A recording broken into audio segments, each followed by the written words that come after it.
అదే RTV app వార్తల్ని క్షణాల్లో చదివే అవకాశం ఉంటుంది. ఒక న్యూస్ పేపర్, ఒక టెలివిజన్ ఛానల్ మీ చేతుల్లో ఎప్పుడూ ఉంటాయి. ప్రస్తుతం మనం రాజన్న సిరిసిల్ల జిల్లాలోని జిల్లా వైద్యాధికారి దగ్గర ఉన్నాము. ఈ మధ్య చూసినట్లయితే కోవిడ్ ప్రపంచాన్ని వణికించిన కోవిడ్ అయితే మళ్ళీ వస్తుందని అయితే కొంత ప్రచారం అయితే కొనసాగుతుంది. ఈ నేపథ్యంలో రాజన్న సిరిసిల్ల జిల్లాలో ఒక పాజిటివ్ కేసు వచ్చిందన్న వార్త సైతం ప్రస్తుతం అయితే వైరల్గా మారిన పరిస్థితి మనం చూస్తున్నాం. దీనికి సంబంధించి కొంతమంది అయితే ప్యానిక్ అవుతున్నారు. దీనికి సంబంధించి మనకు వివరణ ఇస్తున్నారు జిల్లా వైద్యాధికారి ఉన్నారు. ఒకసారి వారితో మాట్లాడదాం. మేడం చెప్పండి, ఈ మధ్య చూసినట్లయితే కోవిడ్ ప్రపంచాన్ని వణికించిన కోవిడ్ అయితే మళ్ళీ వస్తుందని కొంత ప్రచారం అయితే కొనసాగుతుంది. రాజన్న సిరిసిల్ల జిల్లాలో ఒక కేసు సైతం నమోదైందని అయితే ఒక వార్త అయితే వైరల్గా మారిన పరిస్థితి ఉంది. దీనికి సంబంధించి ఏం చెప్తారు మ్యామ్?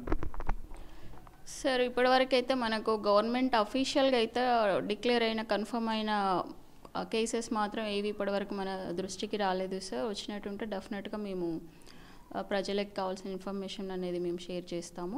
బట్ దీని విషయంలో ప్రజలు ఎటువంటి భయానికి కానీ ఆందోళనకు కానీ గురాల్సిన అవసరం అయితే లేదండి. ఎందుకంటే ఇప్పుడు మనం చూస్తున్నాం బయట ఏదైతే వేరే స్టేట్స్లో కానీ మన ఇండియాలో ఎక్కడైతే డయాగ్నోస్ అయిన కేసెస్ అవి చాలా సింపుల్ వేరియంట్, అంటే అంత ఎఫెక్టివ్ అయితే ఏమీ లేదండి. ఏదైతే చనిపోయినారని కూడా డెత్స్ మనకు తెలియడం వచ్చిందో అటువంటి కేసెస్లో కూడా వేరే వాళ్ళు ఏదైతే ఆరోగ్యపరంగా ఉన్న అదర్ డిసీజెస్తో సఫర్ అవుతున్న పర్సన్సే కొంచెం ఎఫెక్ట్ అయి చనిపోవడం జరిగింది. సో ఇది ప్రజెంట్ ఎలా కన్సిడర్ చేస్తున్నామంటే నార్మల్ సీజనల్గా వచ్చే డిసీజెస్, కామన్ కోల్డ్, కాఫ్, ఏదైతే ఫ్లూ లైక్ సిమ్టమ్స్ ఉంటాయో దాంతో పాటే కోవిడ్ని కన్సిడర్ చేయాల్సిందిగా మనకి ఇన్స్ట్రక్షన్స్ ఉన్నవి. సో దీని గురించి భయపడాల్సిన అవసరం అయితే లేదండి. ఓకే, అంటే ఇప్పుడైతే ఇదైతే కొంత ఫేక్ న్యూస్ అని భావించవచ్చండి సార్? ప్రజెంట్ అయితే అదే సార్, మనకైతే కన్ఫర్మేషన్ ఆర్టీపీసీఆర్లో చేయాల్సి ఉంటుంది సార్. సో ఇప్పటివరకు అయితే మనకి అటువంటి పరిస్థితి అయితే రాలేదు.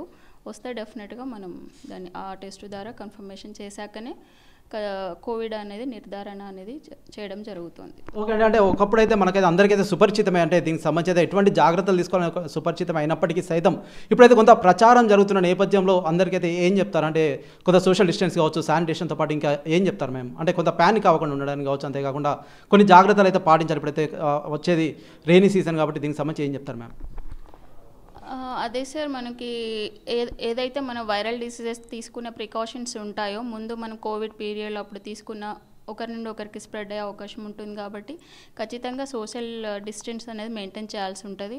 పర్టికులర్గా ఏజ్డ్ పర్సన్స్, ముసలి వాళ్ళు కానీ, ప్రెగ్నెంట్ ఉమెన్స్ కానీ, చిన్నపిల్లలు, ఇమ్యూనిటీ కొంచెం తక్కువ ఉన్న వాళ్ళు, అటువంటి గ్రూప్స్ ఉన్న వాళ్ళందరూ కూడా తగిన జాగ్రత్తలతో మనకు రాకుండా ముందే తగిన ప్రికాషనరీ జాగ్రత్తలు తీసుకుంటే మనం దాని నుండి బయటపడే అవకాశం ఉంటుందండి. రాకుండా prevention is better than cure అనేది ఇంపార్టెంట్.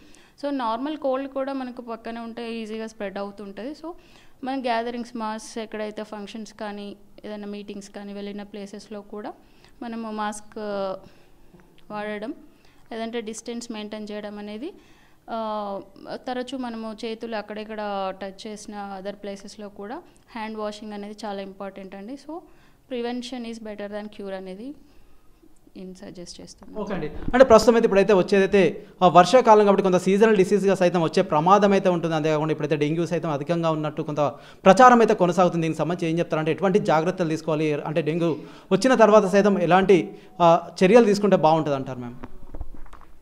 సార్, ఇది కూడా మనకి సీజనల్ డిసీజెస్లోనే important. Dengue, malaria and chikungunya చూస్తుంటాం సార్. ఇది మెయిన్గా మనకి దోమకాటు వల్ల వస్తుంటుంది. పర్టికులర్గా ఈ వర్షాకాలంలో ఎక్కడైతే వాటర్ స్టాగ్నేటెడ్ ప్లేసెస్ ఉంటాయో అక్కడ దోమలు పెరగడానికి అవకాశం ఉంటుంది. కాబట్టి మన ప్రజలందరూ కూడా ముందు జాగ్రత్తలతో ఇంటి చుట్టూ, ఇంట్లో అయినా కూడా కొన్ని వాటర్ స్టాగ్నేటెడ్ లైక్ కూలర్స్ కానీ, పూల కుండీలు కానీ అటువంటి వాటిలో నీటి నిల్వ లేకుండా చూసుకోవాలి. ఎందుకంటే దాని లైఫ్ సైకిల్ 7 డేస్లో దోమ గుడ్లు పెట్టి ఎదగడం అనేది 7 డేస్ మ్యాక్సిమం తీసుకుంటుంది. సో లైఫ్ సైకిల్ బ్రేక్ చేయడం కోసం మనకు డ్రై డే అనేది మనం ఖచ్చితంగా మన డిపార్ట్మెంట్ నుండి కొంత అవేర్నెస్ కల్పించడం జరుగుతుంది. ఈ విషయంలో ప్రజలందరూ కూడా అవగాహన కలిగి ఉంటే డెఫినెట్గా మనము దోమలు పెరగకుండా, కుట్టకుండా జాగ్రత్తలు తీసుకుంటే మనము సేఫ్గా ఉండే అవకాశం ఉంటుంది. ఓకే, అంటే ప్రధానంగా చూసినట్లయితే ఇప్పుడు ఆ డెంగ్యూ సంబంధించి ఎటువంటి లక్షణాలు ఉంటాయి? అంతేకాకుండా ఏం చెప్తారు? అంటే వచ్చిన తర్వాత సైతం ఎటువంటి జాగ్రత్తలు తీసుకుంటే బాగుంటుంది అంటారు మ్యామ్? డెంగ్యూ లక్షణాలు ఉన్నట్టయితే మనకు అది కూడా త్రూ గవర్నమెంట్ ద్వారానే కన్ఫర్మేషన్ అనేది చేయడం జరుగుతుంది సార్. దాంట్లో పెద్ద భయపడాల్సింది ఏమీ లేదు డెంగ్యూ వచ్చినా కూడా, ఎందుకంటే 100 మందిలో 99 మంది రికవరీ అయి నార్మల్గా బయటకి వచ్చి మామూలు లైఫ్ లీడ్ చేసే అవకాశం ఉంటుంది. ఓన్లీ 1% ఎవరైతే కొంచెము అదర్ డిసీజెస్తో బాధపడుతూ ఇమ్యూనిటీ పవర్ తక్కువ ఉండి రోగనిరోధక శక్తి తక్కువ ఉన్న పర్సన్స్లోనే అది సీరియస్గా డెంగ్యూ హెమరేజిక్ ఫీవర్ లాగా కన్వర్ట్ అయ్యే అవకాశం ఉంటుంది. బట్ ఏమైనప్పుడు కన్ఫర్మ్ అయిందంటే డెఫినెట్గా మనకు దగ్గరలో ఉన్న ప్రభుత్వ ఆసుపత్రిలో తగిన చికిత్స తీసుకుంటే సరిపోతుంది. భయపడాల్సిన అవసరం అయితే లేదండి. దానికి సంబంధించిన ట్రీట్మెంట్ అన్ని రకాలు కూడా మన గవర్నమెంట్ హాస్పిటల్స్లో అవైలబుల్గా ఉంది. ఓకే అంటే చాలా వరకు అయితే ఇప్పుడు రక్త కణాలు తగ్గిపోతాయని కావచ్చు, డెంగ్యూ వస్తే ఇంకా ఇతరత్ర సమస్యలు వస్తాయనైతే కొంత ప్రైవేట్ వైద్యులు అయితే భయానక పరిస్థితిని అయితే తీసుకొస్తున్న నేపథ్యంలో అయితే ప్రభుత్వ ఆసుపత్రిలో ఏం చెప్తారంటే ప్రభుత్వ ఆసుపత్రికి సంబంధించి అయితే ఇంకా ఎలాంటి సదుపాయాలు అందుబాటులో ఉన్నాయని భావించవచ్చు మ్యామ్? ఇక్కడ అదే సార్, మనకి ఖచ్చితంగా మేము అడ్వైస్ చేసేదంటే మనకి ప్రైవేట్ కంటే గవర్నమెంట్లోనే ఖచ్చితమైన ట్రీట్మెంట్ అంటే మాకు ఒక ప్రోటోకాల్ ఉంటుంది, ట్రీట్మెంట్ ప్రోటోకాల్. సో దాని ప్రకారం చేయడానికి అవకాశం ఉంటుంది. ఎక్కడ కూడా కమర్షియల్గా అనేది ఉండదు గవర్నమెంట్లో. సో ఈవెన్ 1 lakh తగ్గినా కూడా భయపడ అవసరం లేదు. మాకున్న రూల్స్ ప్రకారం 20,000 బిలో 15 or 10,000 రీచ్ అయినా కూడా అక్కడ పర్టికులర్గా హెమరేజిక్ అంటే బ్లీడింగ్ కంప్లైంట్స్ ఏవైతే మన పళ్ళ నుండి బ్లీడింగ్ రావడం కానీ ముక్కు నుండి బ్లీడింగ్ సోర్సెస్ పాయింట్స్ అటువంటి కనబడినప్పుడే కొంచెం మన అలర్ట్ అయ్యి ఇమీడియట్గా అటువంటి సిచ్యువేషన్లో ప్లేట్లెట్ ట్రాన్స్ఫ్యూషన్ కానీ ఇంకా మిగతా అదర్ బ్లడ్ ప్రోడక్ట్స్ ఎక్కించడం అనేది జరుగుతుంది. సో అంతవరకు నార్మల్గా ఉంటే symptomatic treatment that only fluids న్యాచురల్గా ఉండే పండ్ల రసాలు కానీ వాటర్ కొబ్బరి నీళ్ళు అటువంటివి తీసుకుంటే సరిపోతుంది. Rest with complete natural diet. Okay అండి. అంటే ప్రస్తుతం అయితే మీరైతే జిల్లా వైద్యాధికారిగా మీరు కావచ్చు, అంతేకాకుండా జిల్లా కలెక్టర్ గారు అయితే ప్రతిరోజు అయితే ప్రజల ఆరోగ్యం కావచ్చు, అంతేకాకుండా వారి సంక్షేమం కోసం అయితే పాటుపడుతున్నారు. అంతేకాకుండా ఎలాంటి కార్యక్రమాలతో ముందుకెళ్తున్నారు? కొంత అవేర్నెస్ కావచ్చు, అంటే వచ్చేది రైనీ సీజన్ దృష్టిలో ఉంచుకొని అయితే ఎలాంటి కార్యక్రమాలతో అయితే ముందుకెళ్తున్నారు మ్యామ్? సార్ మేము ప్రికాషనరీగా ఈ సీజన్ ఇయర్ మనకు కొంత ఒక 15-20 days ముందే రైన్ స్టార్ట్ అవ్వడం జరుగుతుంది అనేది మనకి ఇన్ఫర్మేషన్ వచ్చింది. అదేవిధంగా చూస్తున్నాము.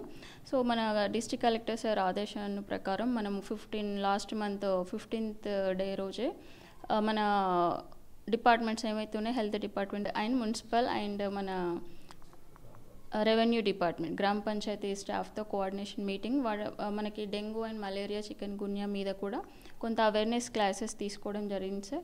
ముందస్తుగా మనము ప్రతి విలేజ్లో డ్రై డే అనేది పాటించడం జరుగుతుంది అలాంగ్ విత్ మన ఈ 3 డిపార్ట్మెంట్ కోఆర్డినేషన్లో. సో వారంలో ఒక్కరోజైనా కనీసం డ్రై డే చేయాల్సిందిగా కలెక్టర్ సార్ ఆదేశించారు. కానీ మన డిస్టిక్లో మినిమం 2 days చేస్తున్నామండి, Tuesday and Friday.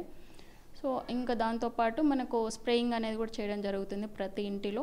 Suspected cases ఉన్న ప్లేసెస్లో కానీ లేదంటే ప్రివెంటివ్ మెజర్గా ముందుగానే అన్ని హౌసెస్ కూడా స్ప్రేయింగ్ చేయడం చేస్తున్నాం కూడా. అదేవిధంగా ఫాగింగ్ కూడా ప్రతి విలేజ్లో వారానికి 2 సార్లు చేయడం జరుగుతుంది సార్. ప్రివెంటివ్ అదే మన మస్కిటో యాంటీ లార్వల్ స్ప్రేయింగ్ అనేది చేస్తున్నాం. ప్రస్తుతం అయితే మనతో పడితే జిల్లా వైద్యాధికారి అయితే మాట్లాడడం జరిగింది. ప్రైవేట్ ఆసుపత్రులకు ఏమాత్రం తీసుకునే విధంగా ప్రభుత్వ ఆసుపత్రులు అయితే ఉన్నాయి, అన్ని రకాల వైద్య సేవలు అయితే మా వద్ద అయితే అందుబాటులో ఉన్నాయని వైద్యురాలు అంతేకాకుండా డిఎంహెచ్ఓ అయితే వెల్లడిస్తున్నారు. ప్రస్తుతం అయితే లక్షలు ఖర్చు పెట్టి ఇతర ప్రాంతాలకైతే వెళ్తుంటారు. అటువంటి వైద్య సదుపాయాలన్నీ సైతం ఇక్కడ రాజన్న సిరిసిల్ల జిల్లాలో అందుబాటులో ఉన్నాయి, ప్రభుత్వ ఆసుపత్రులు అయితే అందుబాటులో ఉన్నాయని అయితే వైద్యులు అయితే వెల్లడిస్తున్నారు. అంతేకాకుండా కోవిడ్ సంబంధించి ఒక వార్త అయితే వైరల్గా మారిన పరిస్థితి మనమైతే ఈ మధ్యకాలంలో చూడడం జరిగింది. ఇదంతా ఫేక్ వార్తలను అయితే వారైతే కొట్టిపారేస్తున్నారు. ప్రస్తుతం అయితే ప్రతి ఒక్కరు సైతం జాగ్రత్తలు అయితే పాటించాలి. వచ్చేది రైనీ సీజన్ కాబట్టి కొంత జాగ్రత్తలు పాటిస్తే విష జ్వరాల నుంచి అయితే దూరంగా ఉండొచ్చు అని అయితే జిల్లా వైద్యాధికారి చెప్తున్నారు. జిల్లా కలెక్టర్ ఆదేశాల మేరకు ఇప్పటికే మేమైతే అన్ని రకాల చర్యలు తీసుకుంటున్నాం, ముందస్తు చర్యలు సైతం తీసుకుంటున్నామని అయితే అధికారి చెప్తున్న పరిస్థితి మనమైతే జిల్లా వైద్యాధికారి కార్యాలయం చూడొచ్చు. Over to studio. మరిన్ని వీడియోస్ కోసం ఛానల్ ని సబ్స్క్రైబ్ చేయండి, లేటెస్ట్ అప్డేట్స్ కోసం వాట్సాప్ ఛానల్ ని ఫాలో అవ్వండి. ఆ లింక్ డిస్క్రిప్షన్ లో ఉంది.